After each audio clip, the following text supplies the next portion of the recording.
Now, here's a strange story. Thousands of women accused of witchcraft in Scotland are set to be posthumously pardoned after almost 300 years. A members' bill in the Scottish Parliament has gained the support of Nicola Sturgeon's administration after a 2-year campaign. And as Iszatt reports, the Scottish Borders was right at the heart of this grim historical chapter. This beauty spot in a quiet village in the south of Scotland holds a dark secret.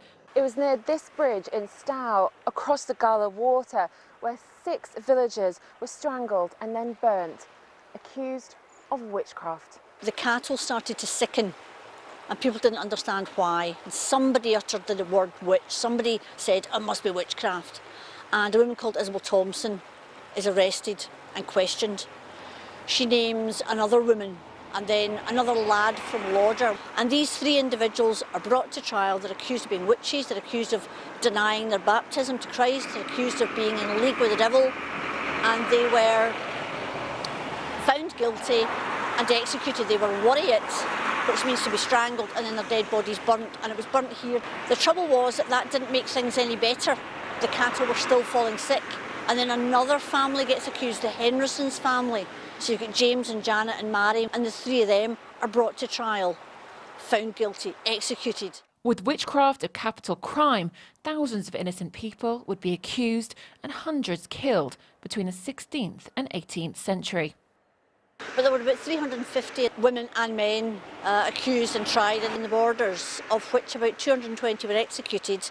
We know of about another 15 that died due to ill treatment or just the conditions in prison. So the numbers in the Borders was pretty high when you consider there wasn't that much of a population at that time. By the time the Witchcraft Act was repealed in 1735, 4,000 people had been accused, tortured and their family name tarnished, 5 times as many as anywhere else in Europe. So I think there's lots and lots of complex reasons.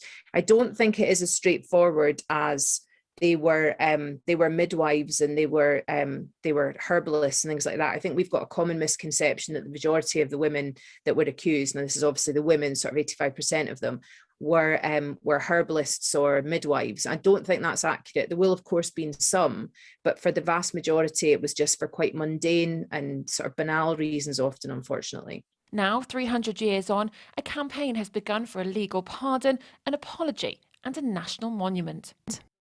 We think the number of 4,000 accused is quite a conservative number. If 2,000 of those were executed, that makes that about 2,500. One of the reasons that we are calling not just for a pardon, because you can only pardon those who are convicted, but also an apology is to provide an apology for all those that were accused of witchcraft under the Witchcraft Act, so nobody is left out. Acknowledging the mistakes of the past and raising awareness of the persecutions means more light is finally being shed on this dark episode of Borders history. Iszatt, ITV News, Stow.